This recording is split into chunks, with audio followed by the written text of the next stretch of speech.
Financial markets పై పట్టు సాధించాలనుకునే వాళ్ళు Revanth conduct చేసే వెబినార్ కోసం ఈ నెంబర్ కి కాల్ చేయండి. నమస్తే, వెల్కమ్ టు సుమన్ టీవీ. నేను విష్ణు. ప్రస్తుతంతో పాటు QPFP qualified person finance professional Rajeshwar Reddy గారు ఉన్నారు. వారితో మాట్లాడదాం. సార్ రాజేశ్వర్ రెడ్డి గారు నమస్తే. సార్ నమస్తే సార్. సార్ రాజేశ్వర్ రెడ్డి గారు, ఇప్పుడు ఏదన్నా ఒక ఇన్వెస్ట్మెంట్ అనగానే రిటర్న్స్ సిఏజిఆర్ కాంపౌండింగ్ లేదంటే 15%, 20%, 30%, 40%. అంటే ఒక ఇన్వెస్ట్మెంట్ గురించి మాట్లాడితే ఇన్ని రకాల అంశాలు అన్నీ చుట్టుముడుతున్నాయి కదా. సో వీటన్నింటిని గురించి ఆలోచించాలంటారా, లేదంటే లాంగ్ రన్లో మన ఫైనాన్షియల్ కమిట్మెంట్ ఏంటి, మన గోల్ ఏంటనే దాని గురించి మాత్రమే శ్రద్ధ పెట్టాలంటారా? ఇన్వెస్ట్మెంట్లో బేసిక్సే అండి. ఓకే, అది ఎన్ని సంవత్సరాలైనా సరే బేసిక్స్గానే ఉంటాయి. ఏది ఎనీ పర్టికులర్ ఇది. ఫర్ ఎగ్జాంపుల్ నేను మీకు ఒక టూ ఎగ్జాంపుల్స్ చెప్తాను. ఒకటి ప్రజెంట్ డే కండిషన్, ఇంకోటి 5000 years బ్యాక్.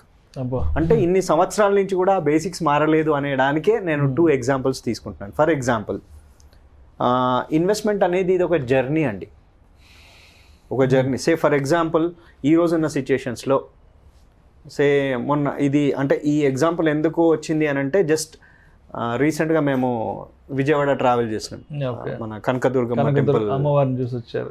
సో జనరల్గా ఏం చేస్తాం, స్టార్ట్ అయ్యే ముందు గూగుల్ మ్యాప్ యూజ్ చేస్తాం. హైదరాబాద్ టు విజయవాడ అమ్మవారి టెంపుల్ ఎంత ఉంది, హైదరాబాద్ టు విజయవాడ 305 ఆ రేంజ్లో ఉండే. ఒక 5 hours చూపెట్టింది. సో మనము స్టార్ట్ అయ్యే ముందు ఇది చేస్తున్నాం, ఎంత డిస్టెన్స్ ఉంది, ఎంత టైం పడుతుంది. సో యావరేజ్ స్పీడ్ అది ఒక 60 తీసుకొని 5 hours అంది. సో నౌ ఇది ఈ జర్నీలో మన ఫోకస్ ఏంటి, వెళ్ళడము, టెంపుల్ దర్శనం చేసుకోవడం. సో యావరేజ్గా గూగుల్ తీసుకుంది. అప్పుడప్పుడు ఏం చేస్తాం, మనం వెళ్ళేటప్పుడు ట్రాఫిక్ జామ్ అవ్వచ్చు, లేదా మనం టిఫిన్ కాగొచ్చు. సో ఇవన్నీ క్యాల్కులేషన్ తీసుకొని ఒక 5 hours పెట్టింది. సో నౌ దీన్ని మనం ఇన్వెస్ట్మెంట్కి రిలేట్ చేసుకుంటే, ఒక స్పెసిఫిక్ గోల్ ఉంటే, ఎన్ని ఇయర్స్ అనే టైం ఉంది, ఎంత రేట్ ఆఫ్ రిటర్న్తో వెళ్ళాలి అనే క్లారిటీ వచ్చేస్తుంది మనకు. సో యావరేజ్గా జనరల్గా ఈక్విటీలో ఇన్వెస్ట్ చేసే వాళ్ళు ఒక లాంగ్ టర్మ్ గోల్కి ఒక 12% రిటర్న్ తీసుకుంటారండి. సో 12% రిటర్న్ చొప్పున నేను ఈ జర్నీలో వెళ్ళాలి అని అన్నప్పుడు ఈ 12 అనేది ఫిక్స్ కాదు. అంటే ఐ మీన్ ఒక 20 years ఉంది, ప్రతి ఇయర్ 12 రాదు. మనం ఇప్పుడు హైదరాబాద్ నుంచి విజయవాడ వెళ్ళినప్పుడు ప్రతి గంటకి 10 నిమిషాలకి సేమ్ స్పీడ్ మెయింటైన్ చేస్తామా? లేదు. ఓ ఖాళీ ఉన్న దగ్గర కొంచెం స్పీడ్కి వెళ్తాము, మళ్ళీ ఏదైనా మధ్యలో ఏదైనా వెహికల్ వస్తే స్లో అవుతుంది, మధ్యలో టిఫిన్ కాగొచ్చు, మన ఓపిక ఇవన్నీ ఉంటాయి. సో అంటే నేను అనేది ఏంటంటే, ఒక 5 hour జర్నీలోనే ఇన్ని వేరియేషన్స్ ఉంటే ఒక 20 year జర్నీలో ఎన్ని వేరియేషన్స్ ఉండాలి? దట్ మీన్స్ ఇన్వెస్ట్ చేసినప్పుడు మీరు రిటర్న్స్ని ఎందుకు చూస్తున్నారు? 20 years ఉన్నప్పుడు జస్ట్ ఫస్ట్లోనే 1 year, 2 year, 3 year చూసి రిటర్న్స్ని చూసి why you are getting panic. అంటే రోజు ట్రాకింగ్ చేయాల్సిన అవసరం లేదు. ఇవాళ రెడ్ లోకి వచ్చింది, గ్రీన్ లోకి వచ్చింది, అవసరం లేదు. జర్నీ అండి, జర్నీలో many ups and downs will be there. Okay, speed, fast, ups, downs ఇవన్నీ ఉంటాయి. సో దాన్ని సింపుల్గా, అంటే మనం డైలీ చేసే యాక్టివిటీ అండి ఇది. ప్రతి ఒక్కరు చేస్తారు, ఎక్కడైనా పోయినప్పుడు మ్యాప్ పెట్టుకొని పోతారు. సేమ్ స్పీడ్లో వెళ్తలేము, అది అందరికీ తెలుసు. మరి దాన్ని ఇక్కడ మనం ఎందుకు అప్లై చేస్తలేం? So that is the first point. Second point, external factors ఉంటాయి, ఇంటర్నల్ ఫ్యాక్టర్స్ ఉంటాయండి. నేను మళ్ళీ అన్ని ఈ ఎగ్జాంపుల్కి లింక్ చేసే చెప్తాను. ఫర్ ఎగ్జాంపుల్, సేమ్ మనం వెళ్తున్నాం, హైదరాబాద్ నుంచి విజయవాడ వెళ్తున్నాం. ఎక్స్టర్నల్ ఫ్యాక్టర్స్ ఏంటి? ట్రాఫిక్ ఎక్కడ ఎక్కువ ఉంటుంది, ఎక్కడ తక్కువ ఉంటుంది మనకు తెలియదు. మన కంట్రోల్లో ఉందా? లేదు. సపోజ్ వర్షం వస్తుంది, మధ్యలో వర్షం వచ్చింది, ఇవన్నీ జరిగినాయండి మేము వెళ్ళినప్పుడు. అని ఎందుకు రిలేట్ చేస్తున్నా అంటే, సార్ వర్షం ఇక్కడి నుంచి ఇంటికి వెళ్ళడానికే రకరకాల అవరోధాలు, 2-3 kilometers డిస్టెన్స్కే ఇన్ని అవరోధాలు ఉంటాయి. మధ్యలో వర్షం పడుతుంది, ట్రాఫిక్ ఇన్ని ఉంటాయి. మనకు అర్థం కావాల్సిన పాయింట్ ఏంటంటే, ఈ అవరోధాలన్నీ మన కంట్రోల్లో ఉన్నాయా? లేవు. లేవు. అవన్నీ ప్రకృతి చేతిలో ఉంటాయి.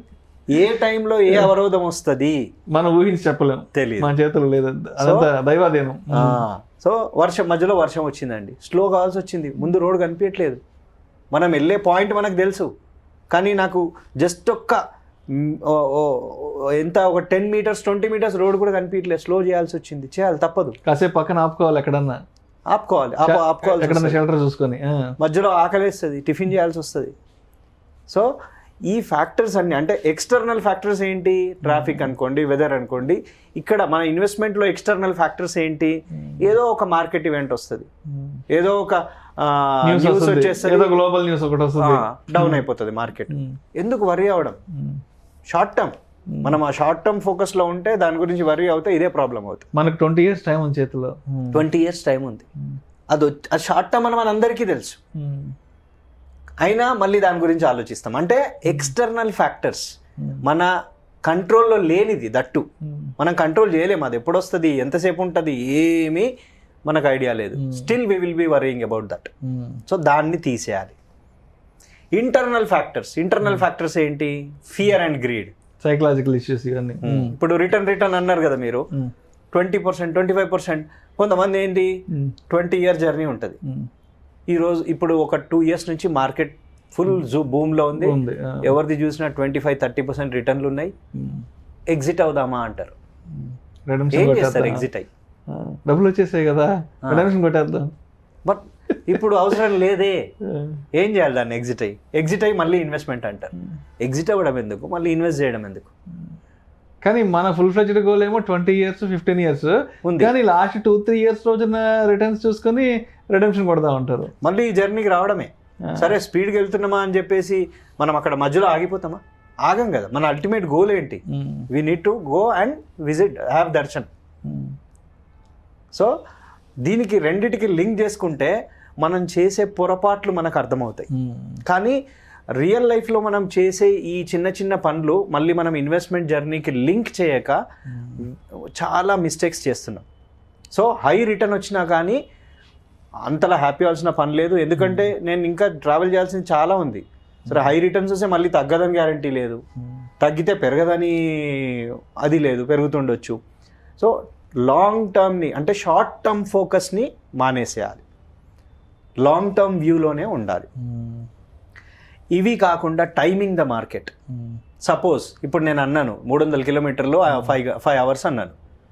ఏం చేస్తామండి, మ్యాక్సిమం వెళ్తే ఒక 15 నిమిషాలు ముందు వెళ్తామో, హాఫ్ అన్ అవర్ ముందు వెళ్తామో స్పీడ్ పోతే. కానీ 5 గంటల్ని 3 గంటలలో వెళ్ళగలుగుతామా? ఒకవేళ 5 గంటల జర్నీ నేను 3 గంటలలో వెళ్తే నేను ఎంత స్పీడ్లో వెళ్ళి ఉండాలి? ఒకవేళ నేను ఆ స్పీడ్లో వెళ్తే ఎన్ని రిస్క్స్ ఉండాలి మధ్యలో? Same applies to investment journey.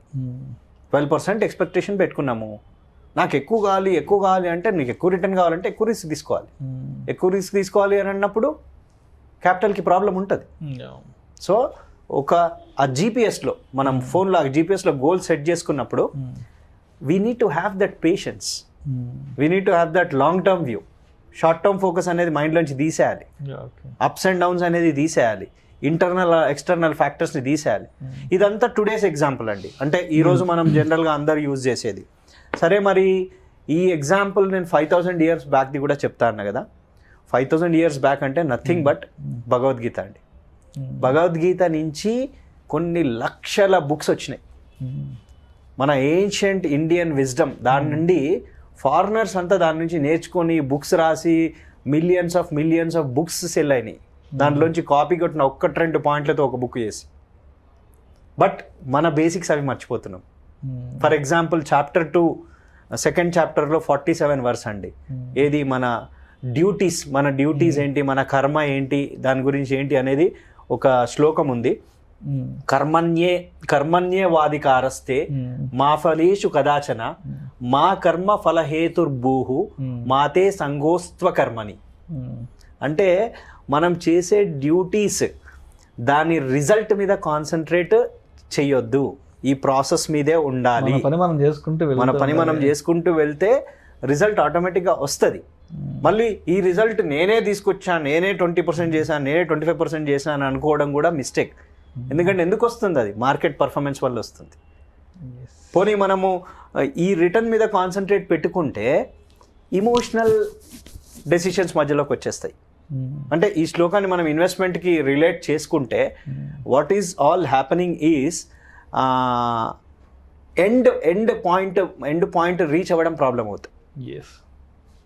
So investment journey అయినా లైఫ్లో ఏదైనా మన ప్రాసెస్, మన జర్నీ అది కరెక్ట్గా విత్ ఆల్ బేసిక్స్ చేస్తే ఆ ఎండ్ పాయింట్ రీచ్ అవ్వడము, అది అచీవ్ అవ్వడము ఆటోమేటిక్గా అది అయిపోతుంది, స్పెషలీ ఇన్ ఇన్వెస్ట్మెంట్స్.